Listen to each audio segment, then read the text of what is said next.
Pak Umam, kita mungkin akan sembari melanjutkan perbincangan kita ya. Kembali mungkin saya ingin menegaskan terkait juga tadi kita sudah wawancara dengan Bang Willy Aditya juga ya. Sebenarnya seberapa urgensikah kemudian giat-giat kunjungan ini, kemudian koalisi ini untuk benar-benar bisa menggaet tentunya para swing voters dalam pemilu 2024 yang kita hitung sudah kurang dari 1 tahun lagi ya. Iya, kalau misal kita cermati Mas, kunjungan dari Pak Surya Paloh, kemudian betul tadi disampaikan oleh Pak Willy, kabarnya tanggal 23 atau 24, teman-teman dari PKS konon juga akan menyampaikan sikap dan deklarasi secara terbuka.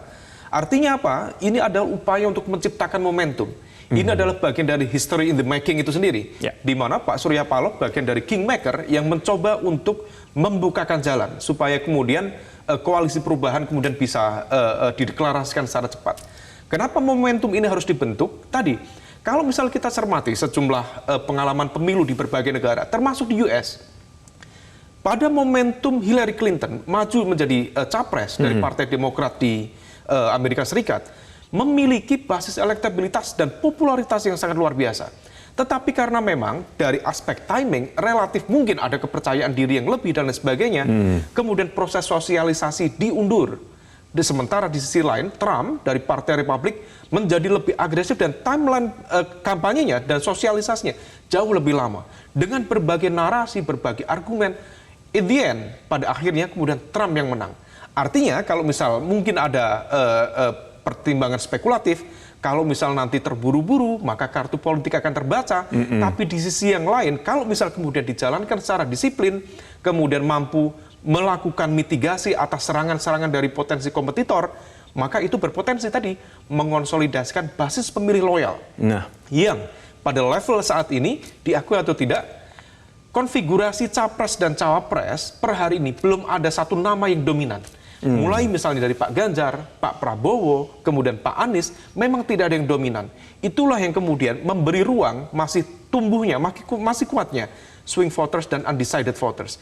Kalau misal kemudian narasi disampaikan, basis argumen disampaikan, dan masyarakat diberikan ruang yang lebih terbuka untuk melakukan assessment terhadap siapa sih capresnya, siapa cawapresnya, apa platform dan juga visi yang disampaikan, rasanya potensi untuk mengonsolidasikan basis pemilih loyal pada segmen swing voter dan undecided voters akan jauh lebih terkonsolidasi dengan baik. Pak Umam, jangankan nama capres saja ya, tanggal pemilu saja masih ada yang mengomentari dan bahkan ingin mengusulkan untuk diundur begitu. Kiranya ini akan dibahas tidak dalam pertemuan ini? Nah, memang terkait dengan isu-isu strategi seperti itu, Mas, ini menjadi penting bagi para elit politik di Indonesia, bukan hanya dari mereka yang dari koalisi perubahan, dari Nasdem, Demokrat, PKS, tetapi juga teman-teman dari partai-partai yang lain juga menjadi penting untuk fokus di situ.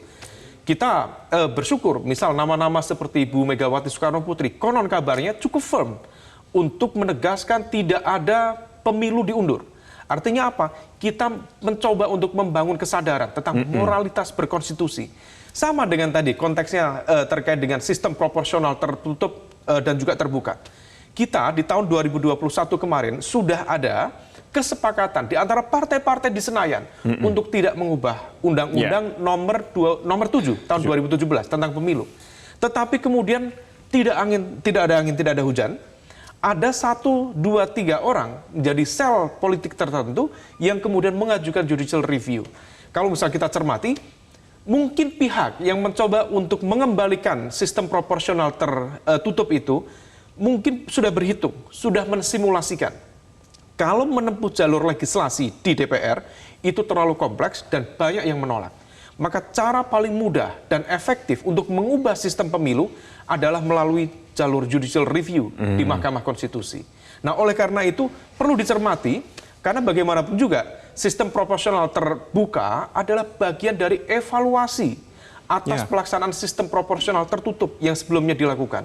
Kami kemarin mengkaji, ada tulisan cukup clear dari Alan Wall tentang open list representation. Apa hasilnya? Ya, intinya bahwa sistem proporsional terbuka itu betul memang ada titik lemah, titik yang kemudian perlu dievaluasi. Tetapi pada saat yang sama, jika dikembalikan ke sistem proporsional tertutup, hal itu justru akan membuat karakter partai politik menjadi kembali lebih sentralistik. partai-partai politik menjadi tidak memiliki ruang bagi kadernya, bagi legislatornya untuk mengevaluasi, memberi masukan, saran kepada roda kepemimpinan yang ada. Karena kritisisme di dalam sistem partai politik berpotensi kemudian dibogem oleh kekuatan tangan besi yang memiliki kekuasaan di elit partai politik. Nah, sistem proporsional terbuka sebenarnya memberikan ruang kepada pemilih untuk memiliki chemistry, memiliki garis koordinasi yang lebih kuat dengan akar masyarakat.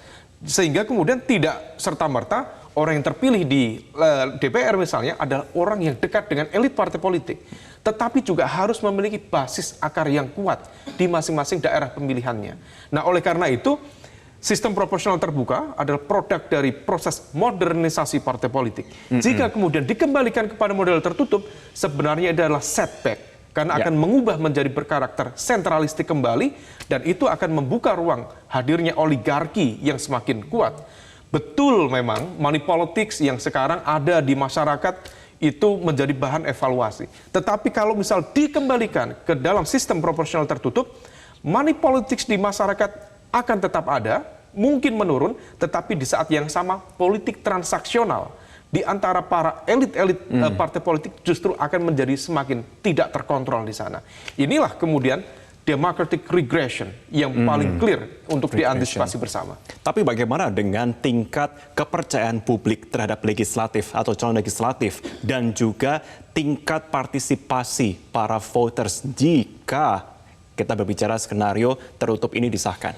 Ya, kalau misal ini sampai disahkan, kemudian MK mengetuk, let's say ini sudah akhir Februari, kemudian diketuk pada momentum Maret. Artinya ada praktis 11 bulan atau bahkan 10 bulan untuk persiapan. Dan kalau misal itu terjadi, ini akan merepotkan banyak pihak. Bukan hanya dari penyelenggara pemilu, dari KPU dan juga Bawaslu di tingkat nasional maupun lokal, tetapi juga partai-partai politik yang kemudian harus melakukan rekrutmen ulang, membaca ulang siapa caleg yang bisa mengamankan dapil mereka. Ini sangat merepotkan. Nah, kalau misal memang ada pihak yang mencoba untuk memperdebatkan ulang sistem proporsional dalam kepemiluan ini, hendaknya, seyogyanya tidak kemudian diletakkan pada konteks aturan yang bisa dijalankan di pemilu 2024.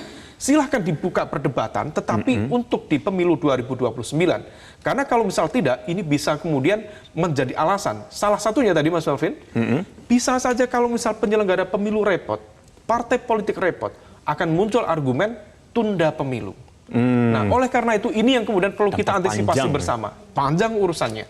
Nah, saya pikir ini menjadi momentum yang baik, kunjungan Pak Surya Paloh, kemudian teman-teman dari partai-partai politik yang lain yang sebelumnya juga berkumpul di Dharma Wangsa, harus kemudian memiliki positioning yang clear. Kita berharap itu solid, tidak ada yang masuk angin, tidak ada yang kemudian dioperasi oleh kekuatan kekuasaan tertentu, kemudian balik arah, oke, proporsional tertutup, oke.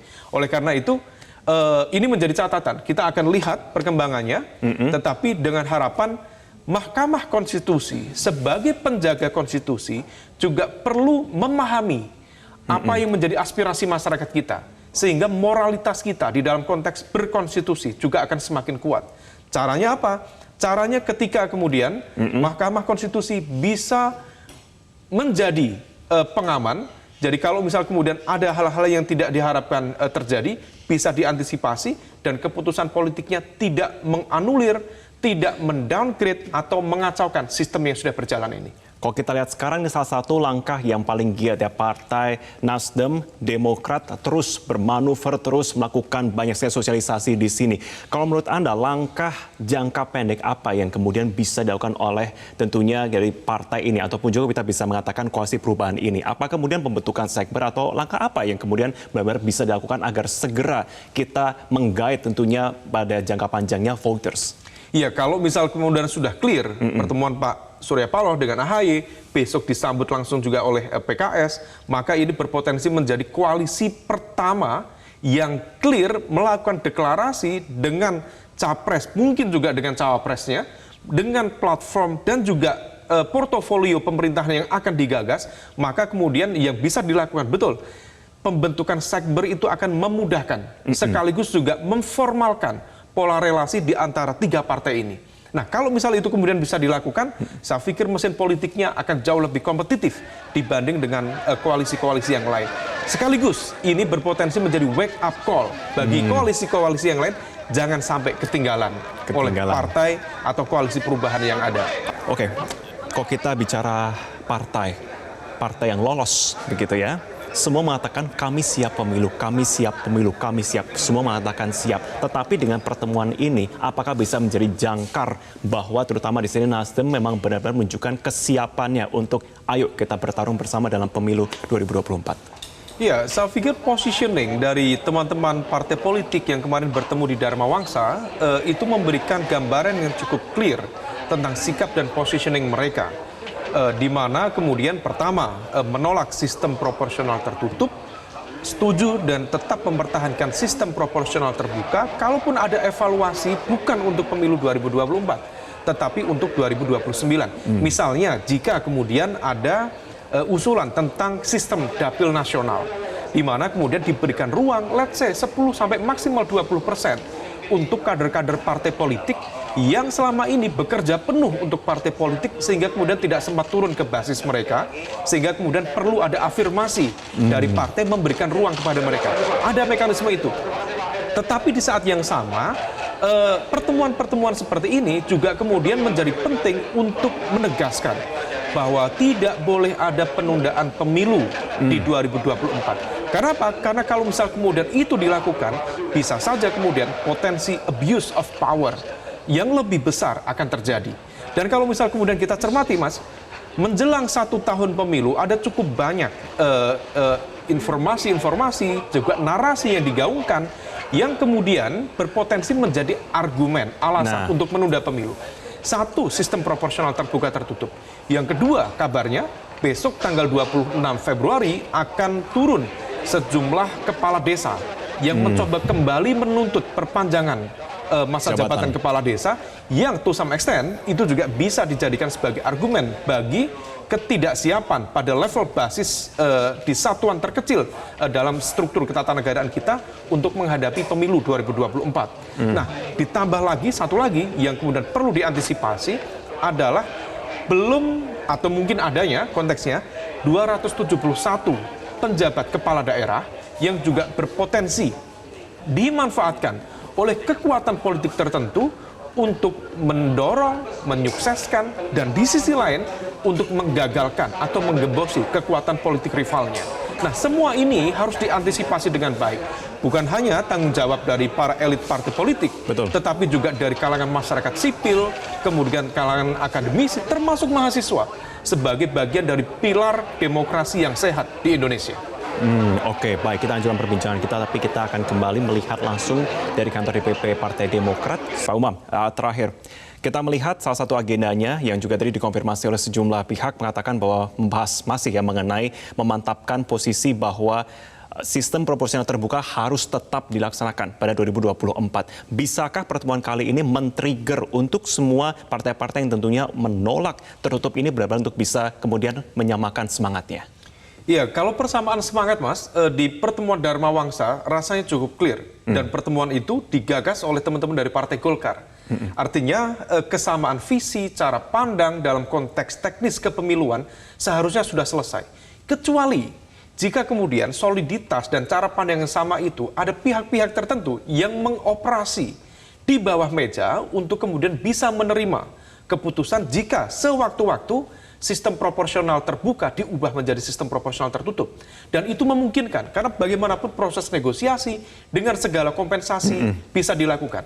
Tetapi oleh karena itu, pertemuan seperti ini diharapkan kemudian bisa mengokohkan cara pandang dan juga positioning secara politik, sehingga tetap solid, tidak ada pihak yang kemudian berhasil quote by quote dioperasi, sehingga kemudian menjadi masuk angin.